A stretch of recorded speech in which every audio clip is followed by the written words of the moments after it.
press the bell icon on the YouTube app and never miss an सभी को जय हिंद दोस्तों, आप सभी का हार्दिक स्वागत है जय हिंद रिएक्शंस पे।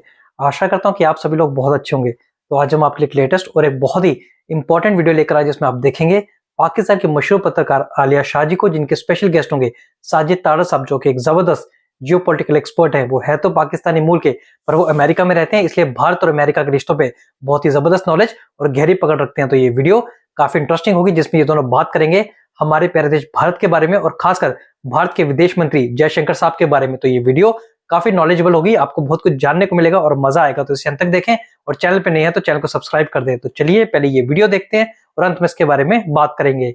जय हिंद, जय भारत। साजिद साहब, उनकी तरफ से कहा जाता है कि जो वोट है वो तो यूट्यूबर्स ने नहीं काट डाले ना, मतलब कितना बड़ा मैंडेट जो मिला है वो तो उस पर बात करते हैं ना। ये मसला ये नहीं देखें, मैं बल्कि आज किसी जगह बैठा था, मैंने कहा था खासकर ये जो हमारे अमेरिकन लेजिस्लेटर्स हैं, जो आज इनकी सारी डेमोक्रेसी सामने आ गई है, ये 2018 के बारे में, इलेक्शन के बारे में क्यों नहीं देख लेते? ये कर्नल लियाकत के बारे में क्यों नहीं पूछ लेते? जब मुर्शद पाक असेंबली के अंदर कर्नल लियाकत हर एक एमएनए की लिस्ट, उनके तकरीरें सुनता था, हाजिरियां लगाता था, उस वक्त कुछ नहीं था इनको। मुझे ये बताया इलेक्शन का इनको दुख है, पाकिस्तान में इलेक्शन फेयर हुए कब है? और मुझे इनको, आप उनकी बात करें, इलेक्शन फेयर नहीं होते, अमेरिका के अंदर नहीं फेयर होते। 2020 के इलेक्शन हम खुद चीखते रहे हैं, डोनाल्ड ट्रंप सब खुद नहीं मानते थे अपने इलेक्शनों को, 2020 के इलेक्शनों को यहाँ के। तो ये इलेक्शन, और दूसरी एक और बात है, देखें ये डबल स्टैंडर्ड है, मैं इस पे नहीं जाना चाहता। आप देख लें, इलेक्शन इनका इजिप्ट में कराते हैं तो वो सीसी साहब जीत जाते हैं, तो वो अखवानुल मुस्लिमीन, उनको उन्होंने निकाल दिया था। अपनी मर्जी का बंदा जीत जाए तो वो इलेक्शन फेयर है, अपनी मर्जी के बगैर को आ गया इलेक्शन के, वो इलेक्शन फेयर। ये टोपी ड्रामा है, इसको हम लोग समझ चुके हैं। लेकिन ये कि देखें, ठीक, अच्छा नहीं, मैं खास साहब के बिल्कुल खिलाफ नहीं हूं इस चीज के। देखिए जी, इस वक्त लोगों को जुनून है, लेकिन खास साहब 6 महीने से ज्यादा कंट्री चला नहीं पाएंगे, यही लोग फिर दोबारा पीछे पड़ेंगे। खान साहब क्या करेंगे? मैं छोटी सी आंखें बंद करें आप जरा 1 मिनट के लिए कि ठीक है जी, खान साहब की हुकूमत आ गई, एक मिनिस्टर मुराद सईद साहब होंगे, एक मिनिस्टर जुल्फी बुखारी साहब होंगे, एक शहबाज गिल साहब होंगे, उसके बाद आप देख लें और हमाद अजहर साहब होंगे, और को है 25-30 साल का बच्चा को रह गया तो उसको भी रख लें आप। चलो, इमरान रियाज खान को भूल गए इतने, उन्होंने, वो तो अब मुल्क से भी चले गए। नहीं, उनका पता नहीं, शायद उनको रखें या ना रखें। और इस तरह के बच्चे ये ले आएंगे। उस्मान बुज़दार, सुना है इस वक्त बीबी बुशरा जो है वो नए उस्मान बुज़दार ढूंढ रही है सूबा सरहद के अंदर। तो ये लोग किस तरह चलाएंगे भाई? और कौन सा जर्नल आएगा? खान साहब को मर्जी का जर्नल, मर्जी का चीफ जस्टिस, और फिर मर्जी के खासकर ऐसे ढूंढ के 9 रतन लाते हैं ताकि बनी गाला से रिमोट कंट्रोल से गवर्नमेंट चलाए। तो ये किस तरह होगा ये पॉसिबल?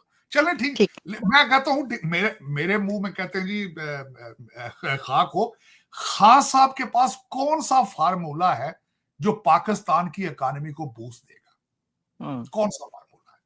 ठीक, फिर वो तो आएंगे तो बताएंगे। अच्छा साजिद साहब, इसी के साथ जो हम पाकिस्तान का डिस्कस कर रहे हैं, मेरा एक सवाल जो उसमें ये भी है कि क्या ये अफगानिस्तान पर पाकिस्तान के हमले, ये मैंने ये भी सुना कि ये हमले जारी रहेंगे, यानी पाकिस्तान वहां पे हमले करता रहेगा, तो वो अगर रिटेलिएट करेंगे तो क्या आपको लग रहा है कि ये जंग शुरू हो जाएगी या नहीं? देखिए, मेरे ख्याल में जब तक कोई फॉरेन ताकत आके वहां पे तालिबान को पीछे से सपोर्ट नहीं करेगी तो जंग आगे नहीं जाएगी।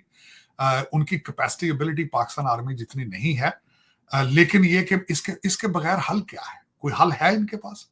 अब पाकिस्तान ने बहुत मिन्नतें की इनकी, इसमें मैं बता रहा हूं आपको, इन्होंने बड़ा समझ है, लेकिन ये कि वो बाज नहीं आते। अच्छा, उनका आपके देखने वालों को पता होना चाहिए कि टीटीपी की डिमांड क्या है।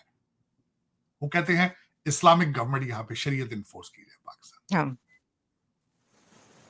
ये उनकी demand.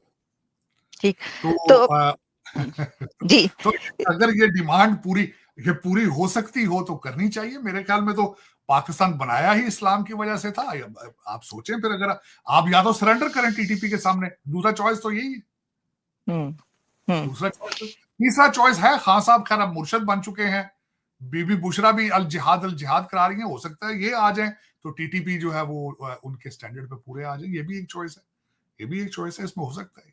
We are almost close. अच्छा ठीक है साजिद साहब, इसी में एक खबर ये भी है कि डॉक्टर जयशंकर यहाँ पर मौजूद है, 6 days लॉन्ग विजिट। सर क्या आप इतने लंबे एक विजिट पर उनका पहुंचना, जबकि अभी पता है कि डोनाल्ड ट्रंप साहब की वोट टेकिंग सेरेमनी होती है, एक हुकूमत जा रही है, नेक्स्ट गवर्नमेंट आ रही है, इस दौरान क्या आप देखते हैं कि एक क्रूशल टाइम है और ये बहुत ही सिग्निफिकेंट टाइम में वो पहुंचे हैं? बिल्कुल। देखिए, उसमें डॉक्टर जयशंकर साहब के रिलेशनशिप ट्रंप एडमिनिस्ट्रेशन के जब वो यहाँ पे थे, उनके रिलेशनशिप बड़े अच्छे हैं। बल्कि आपको पता है, मैं वॉशिंगटन डीसी के सफारती हलकों में बैठता रहता हूँ आगे पीछे। उनकी बड़ी बड़ी अच्छी मीटिंग्स हो रही हैं, बल्कि वो अपने रिलेशनशिप को दोबारा रीएडजस्ट करने, रीस्टार्ट करने आ रहे हैं। उनका ऑब्जेक्टिव ही है आने का कि वो यहाँ पे ट्रंप एडमिनिस्ट्रेशन के अंदर जो है, उनके जो पुरानी यारियां दोस्तियां हैं उनको एक्टिव आके करें। और उनको और दूसरा, स्टेट डिपार्टमेंट के अंदर जितना डॉक्टर जयशंकर और भारत का इन्फ्लुएंस है, मैंने तो अपनी आंखों से देखा है। आप हैरान हो जाएंगे कि इस वक्त कितने भारतीय स्टेट डिपार्टमेंट के अंदर हैं, और रिमार्केबल। बल्कि मैं तो यहाँ तक है, आपको पता है, जो नया इस वक्त डोनाल्ड ट्रंप साहब ने रिसेंट अपॉइंटमेंट की है आर्टिफिशियल इंटेलिजेंस के लिए, उनका जो एडवाइजर और बिटकॉइन के लिए जो एडवाइजर है, वो भी भारतीय है। बल्कि खबरों की जीनत बना हुआ है। कुछ लोगों को, कुछ अमेरिकन जो थे वो बेजार थे इस चीज से कि इतनी हाई पोजीशन जो है वो किसी एक भारतीय को दे दी गई है। और फिर उसके बाद उनके पुराने उनके बयानात जो वो H1 वीजे के हवाले से थे, उनको भी इस वक्त क्रिटिसाइज किया जा रहा है। लेकिन उनके डिफेंस में ना सिर्फ इलॉन मस्क आए हैं उनके डिफेंस में, बल्कि और भी कई जो है उन्होंने उनको डिफेंड किया है। क्योंकि कुछ आपको पता है, खासकर राइट विंग है जो डोनाल्ड ट्रंप साहब के ज्यादा सपोर्टर है, राइट विंग है। तो फिर वो राइट विंग में एक भारतीय को इतनी बड़ी पोजीशन, आर्टिफिशियल इंटेलिजेंस, जिसका आपको पता है कि इस कंट्री का फ्यूचर अब आर्टिफिशियल इंटेलिजेंस पे है, और उसको एक भारतीय निजात बंदा जो है, और मेरे ख्याल में, मुझे नहीं, मेरा ख्याल है उनका जो लीगल स्टेटस है उसको भी डिस्कस किया गया।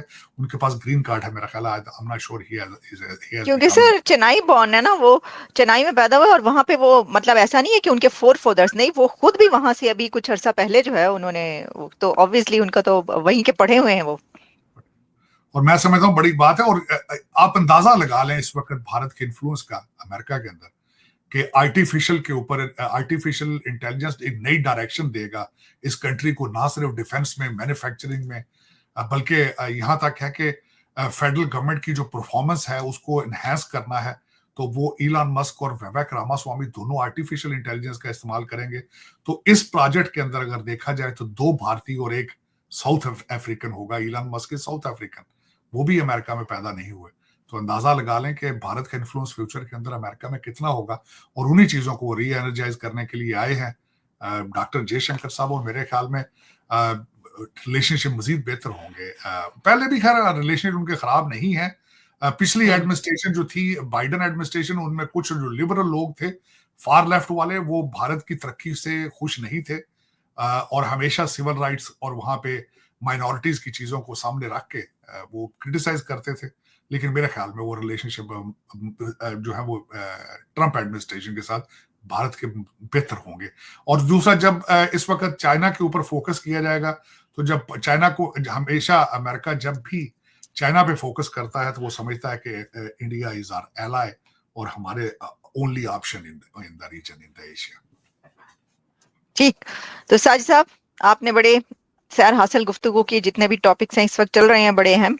बहुत शुक्रिया आपके वक्त का। Thank you so much. दोबारा भी आपसे बात होगी sir. So much and merry Christmas once again. Thank you दोस्तों, आशा करता हूँ कि वीडियो को आपने अंत तक देखा होगा और हमेशा की तरह आलिया शाह जी और साजिद तारा साहब का पूरा डिस्कशन आपको काफी पसंद आएगा, जहां पे आपने देखा इन दोनों ने ना सिर्फ बात की भारत और एस जयशंकर साहब के बारे में, बल्कि जो भारतीय अमेरिका में रह रहे हैं उनकी भी खूब तारीफ की। तो आशा करता हूँ वीडियो आपको काफी पसंद आएगी। वीडियो अगर आपको अच्छी लगी है तो इसे लाइक और शेयर जरूर कर दे, और अपने विचार हमें कमेंट सेक्शन में लिखकर जरूर बताएं। और एक बार फिर चैनल पर नहीं है तो चैनल को सब्सक्राइब कर दे। जय हिंद,